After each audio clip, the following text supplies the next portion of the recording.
Hi friends, இன்றைக்கி நம்ம சேனலில் மேகி ஆம்லேட் எப்படி செய்கிறதுன்னு பார்க்கலாம். வாங்க வீடியோக்குள்ளே போகலாம். மேகி ஆம்லேட் ரெசிபிக்கு கடாயில் 2 மேகிக்கு 3 கிளாஸ் அளவுக்கு வாட்டர் ஆட் பண்ணிக்கலாம். இப்போது இதில் 2 இன்ஸ்டன்ட் மேகி ஆட் பண்ணிக்கலாம். இதில் இருக்க மேகி மசாலாவையும் இதில் ஆட் பண்ணிவிட்டு இதை அப்படியே குக் பண்ணி எடுத்துக்கலாம். இப்போது ஒரு பவுலில் 4 எக்கை உடச்சி ஆட் பண்ணிக்கலாம். இதில் தேவையான அளவு சால்ட் ஆட் பண்ணிவிட்டு 1/4 டேபிள் ஸ்பூன் அளவுக்கு மஞ்சள் தூள் ஆட் பண்ணிக்கலாம். 1/4 டேபிள் ஸ்பூன் பெப்பர் ஆட் பண்ணிக்கலாம். இதை சேர்த்து நல்லா மிக்ஸ் பண்ணிக்கலாம். இதை நல்லா பீட் பண்ணி தனியாக எடுத்து வச்சுக்கலாம். இப்போது மேகியில் தண்ணி கொஞ்சமாக இருக்கும்போதே ஸ்டவ் ஆஃப் பண்ணிடலாம். ரொம்ப ட்ரையாக விடாமல் தனியாக எடுத்து வச்சிடலாம். இப்போ ஒரு கடாயில் தேவையான அளவு ஆயில் ஆட் பண்ணிடலாம். ஆயில் நல்லா காஞ்சதும் 1 ஸ்பூன் அளவுக்கு இஞ்சி பூண்டு சின்ன சின்னதாக கட் பண்ணி ஆட் பண்ணிடலாம்.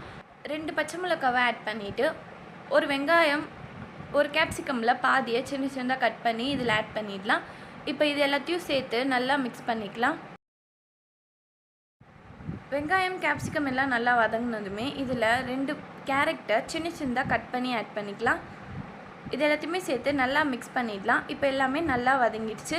இந்த ஸ்டேஜில் ஒரு தக்காளியை சின்னதாக கட் பண்ணி ஆட் பண்ணிவிட்டு இதையும் சேர்த்து நல்லா மிக்ஸ் பண்ணிக்கலாம். நம்ம சேனலில் சப்ஸ்கிரைப் பண்ணாதவங்க சப்ஸ்கிரைப் பண்ணிவிட்டு பக்கத்தில் இருக்க பெல் ஐகான் ப்ரெஸ் பண்ணிவிட்டு அதில் ஆல் என்ற ஆப்ஷன் கொடுத்துக்கோங்க. அப்போ தான் நம்ம சேனலில் போடுற வீடியோஸோட நோட்டிஃபிகேஷன்ஸ் எல்லாம் வரும். இப்போது இதில் 1 ஸ்பூன் அளவுக்கு சில்லி ஃப்ளேக்ஸ் ஆட் பண்ணிக்கலாம். தேவையான அளவு சால்ட் ஆட் பண்ணிவிட்டு இதை சேர்த்து நல்லா மிக்ஸ் பண்ணிடலாம்.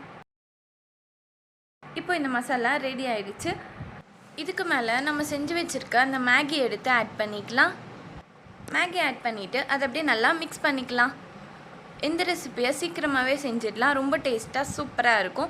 ரொம்ப டிஃப்ரெண்ட்டாகவும் இருக்கும். கண்டிப்பாக இந்த மாதிரி ட்ரை பண்ணி பாருங்கள். மேகி ஆட் பண்ணிவிட்டு இதை நல்லா இந்த மாதிரி மிக்ஸ் பண்ணிட்டதுக்கப்புறமா இதை அப்படியே ஈவனாக ஸ்ப்ரெட் பண்ணிடலாம். இப்போ இதுக்கு மேலே நம்ம பீட் பண்ணி வச்சுருக்க எக் எடுத்து ஆட் பண்ணிக்கலாம். இதை சுற்றி நல்லா இந்த மாதிரி ஊற்றிக்கலாம். இப்போ எக்கை ஆட் பண்ணியாச்சு. இதில் ஃபோர்க் எடுத்து இந்த மாதிரி அங்கங்கே பண்ணிக்கலாம். இந்த மாதிரி பண்ணுறதுனால எக்கு உள்ளெல்லாம் இறங்கி ஈவனாக ஸ்ப்ரெட் ஆகும். இப்போ இதுக்கு மேலே கொஞ்சமாக கொத்தமல்லியை தூவிட்டு ஒரு 5 மினிட்ஸ் போல் அப்படியே இதை க்ளோஸ் பண்ணி வச்சிடலாம். இப்போ 5 மினிட்ஸ் ஆகிடுச்சு. ஓப்பன் பண்ணி பார்க்கலாம்.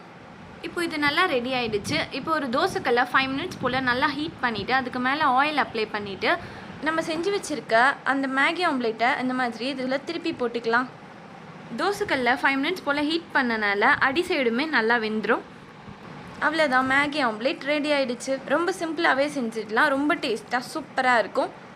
இந்த ரெசிப்பியை காலையில் பிரேக்ஃபாஸ்ட்க்கு செஞ்சு சாப்பிடலாம். டொமேட்டோ சாஸ்க்கு தொட்டு சாப்பிட்டோன்னா இன்னும் நல்லா சூப்பராக இருக்கும். கண்டிப்பாக இந்த மாதிரி மேகியை வச்சு ட்ரை பண்ணி பாருங்கள். ரொம்ப டேஸ்ட்டாக சூப்பராக வரும். செஞ்சு பார்த்துட்டு எப்படி இருக்குன்றத கமெண்ட் பாக்ஸில் ஷேர் பண்ணுங்கள். இந்த வீடியோ பிடிச்சிருந்தா லைக் பண்ணுங்கள், ஷேர் பண்ணுங்கள். நம்ம சேனலில் சப்ஸ்கிரைப் பண்ணாதவங்க சப்ஸ்கிரைப் பண்ணிக்கோங்க. அப்போ தான் நம்ம சேனலில் போடுற வீடியோஸோட நோட்டிஃபிகேஷன்ஸ் எல்லாம் வரும். தேங்க்ஸ் ஃபார் வாட்சிங்.